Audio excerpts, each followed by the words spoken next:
Hi everyone, Mike the MC bringing another self-care video. Survival is one of our greatest teachers.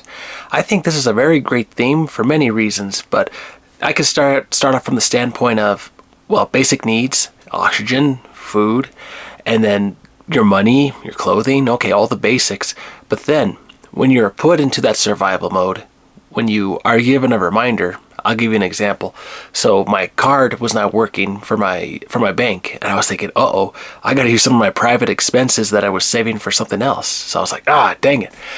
Point being, when you feel the sting of survival, it really puts a good perspective into your mind thinking, okay, how much longer can I wait before I get a real job to support myself? How much longer can I wait until something good happens in my life? Do you wait and wait and wait, or do you just have to jump into survival mode there and just move forward? And so I think we see in movies, shows, etc., these images of the strong people who survive in the wilderness. But those people, when they face all their struggles and they're hiding from the camera, from you, all the real struggles that they're facing, the loneliness, isolation, the connection, the miscommunication among other people, right? There's so much that goes into it that shows will just cut out, right? Just so that way you, the viewer, can stay hooked on to whatever you're watching.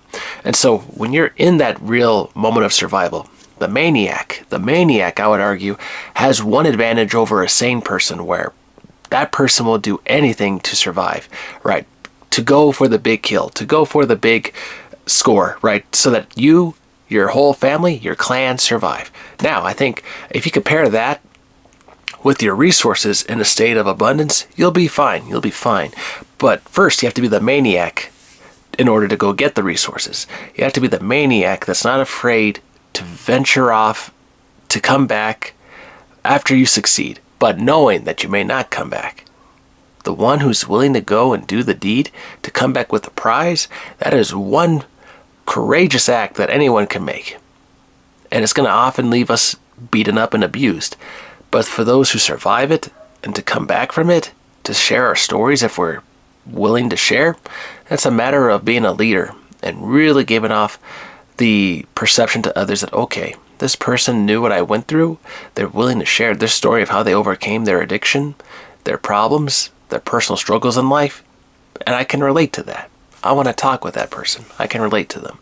So how are you going to go now about your day? Thinking about, do I wait for the next big thing to come, or do I just go for the big prize? Do I try to find a better job, or do I bide my time a little longer? There's a balance. There's a balance between this. But I would argue that you know what resources you're lacking, which ones you need, but which ones that you have an abundance of that could possibly suffice and take care of the other ones you're lacking. Example, you may have 2 homes. I don't know why you would, but with the 2 homes, you can store more items now because you have more space. People say, oh, that's hoarding. But the whole point of that is you have more of one thing. Use that to your advantage. You're in a state of survival. Okay.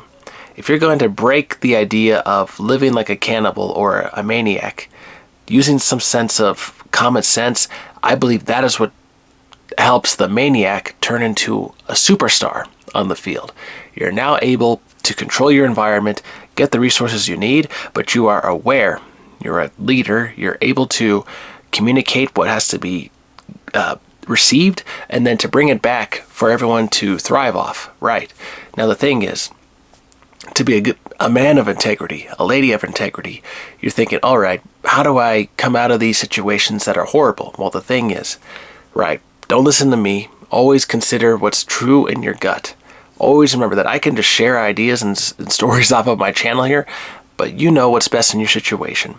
So no matter what is a popular theme or idea, trust your gut. Trust your gut to get out of a situation. Have faith if you have faith in you or in your beliefs, but most importantly, trust in your ability and your instincts to get out of situations. Don't be afraid, and I hope you all are strong, and don't give up on yourselves. You can get out of these horrible situations. Put your mind to what you have to accomplish, get past the struggles, and you can, if you choose to share how you overcame those struggles, awesome.